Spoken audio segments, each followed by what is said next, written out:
Games like Splatoon don't come around too often.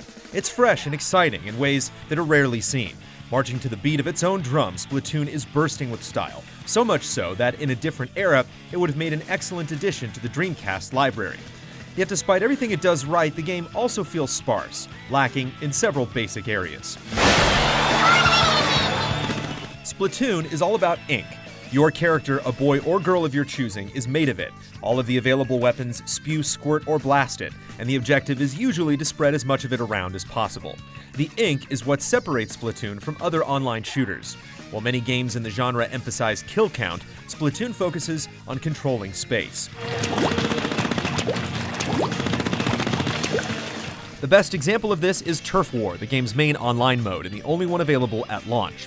In Turf War, 2 teams of 4 compete against one another by covering the map in their color of ink. The team that covers the highest percentage of the map wins. While you can kill opposing players, kills don't earn points, which act like experience that increases player level, unlocking new purchasable weapons and gear. As a result, killing the enemy is only advantageous if it allows your team to push ahead. With territory as the main priority, map awareness and coordination is key. Although it may be tempting to immediately start spraying away, it's best to look at the map, handily available on the Wii U gamepad, and see which sections your team has yet to control. You can even launch to teammates when you respawn by tapping their icon on the gamepad, letting you get to a desired location in seconds. Ranked battles are where the real action is. Depending on whether you win or lose, you'll rise and fall in ranks, which is pretty standard, but what makes ranked more enjoyable is that it has the better mode. Called Splat Zones, it's essentially King of the Hill, where your team tries to hold a zone until you've run out of tickets. Because both teams are fighting over such a small space, kills are more valuable than they are in Turf Wars. There's constant interaction between the teams, and everything feels like it happens a lot more quickly. The typically longer matches are appreciated as well, since Turf Wars can sometimes end just as you're getting into the swing of things. Rounding things out is a 1v1 local battle mode where one player plays on the gamepad screen and another on the television. The objective is to pop more balloons than your opponent, and you lose points upon death. It's a fine mode, and it's great that the game supports local multiplayer in some capacity, but compared to nearly every other aspect of the game, it's too simple to hold your attention for long. The way Splatoon feels is undoubtedly its biggest achievement. There's a fluidity to it that's both elegant and frantic. At any given moment, your character can transform into a small squid by holding down the left shoulder button. More importantly, you can dive into and quickly glide through your own ink. It's useful for both closing the gap and making a hasty retreat. You can even swim up walls, allowing you to reach valuable vantage points. By remaining still or moving slowly as a squid in ink, you're completely invisible to the enemy. Since you can only take a few hits, learning how to properly Metal Gear squid through enemy territory is vital. Between fending off the enemy, spreading ink, and sneaking around, there's a lot to do at any one time. It's a unique dynamic that makes Splatoon so fascinating. Learning how to play as efficiently as possible takes practice. Yet because the game controls so well and is so chaotic and fun, the drive to keep playing comes easily. Of course, it wouldn't be a shooter without a sizable arsenal, and Splatoon doesn't disappoint.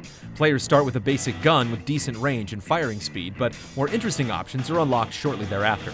One of the most useful weapons is the paint roller, which can cover a lot of ground in a short amount of time and can even fling paint in a shotgun-like burst.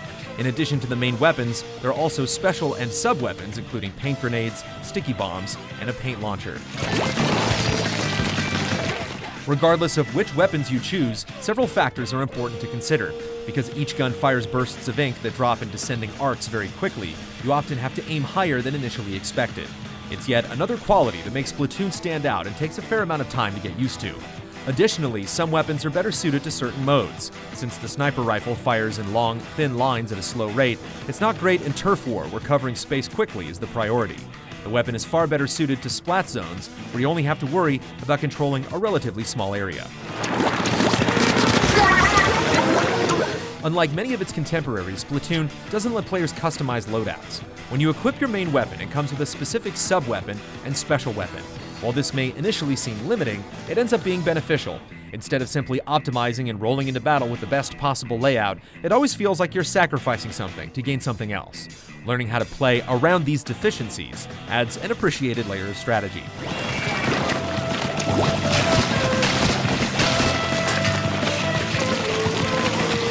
Yet the game can be inflexible in incredibly annoying ways as well. One of the worst things is that you can't switch weapons in a multiplayer lobby, meaning you're out of luck if you want to change things up between matches. Instead, you have to completely exit the lobby, change weapons, and then enter matchmaking again.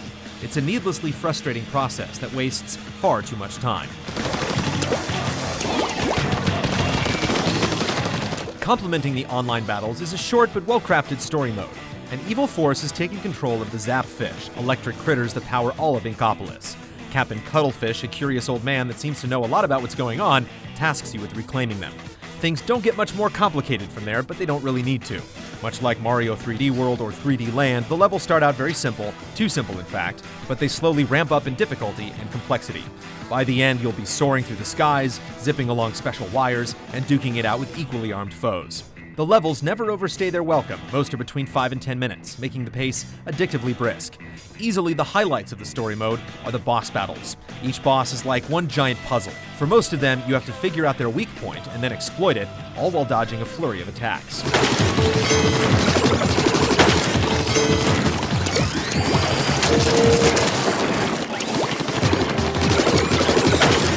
Splatoon is just as much of a success aesthetically as it is mechanically.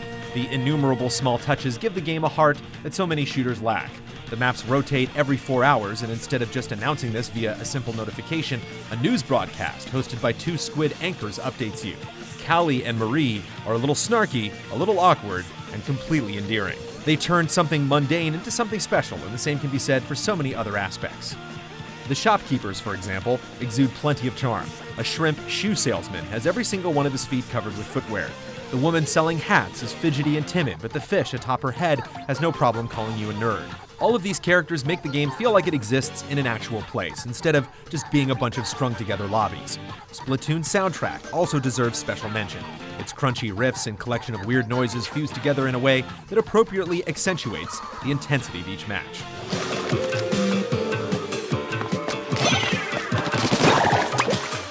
Yet despite all of the well-executed ideas, Splatoon feels noticeably sparse. With only 2 online modes, one of which doesn't unlock until enough people reach level 10, and 5 maps, the game's appeal wears thin despite the overall quality.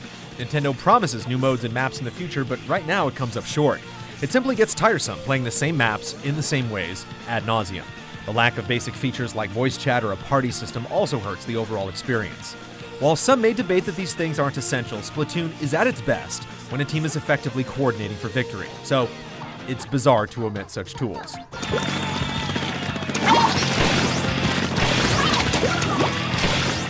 The amiibo support is also lackluster, or at least what we've seen of it. GameTrailers was sent one amiibo figure, the Inkling Boy, and it unlocked some gear and stage challenges. It's nice that the challenges reward you with coins used to purchase gear, but disappointing that they're just the exact same story missions, only this time you're given a paint roller instead of a gun. The new weapon hardly changes the feel of the stages, making it largely recycled content.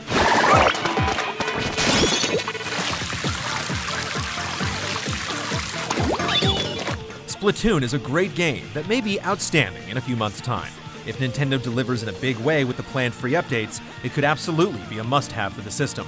As it stands, Splatoon is a mechanically solid shooter set in a delightful world, but just doesn't have enough to it to truly make it exceptional.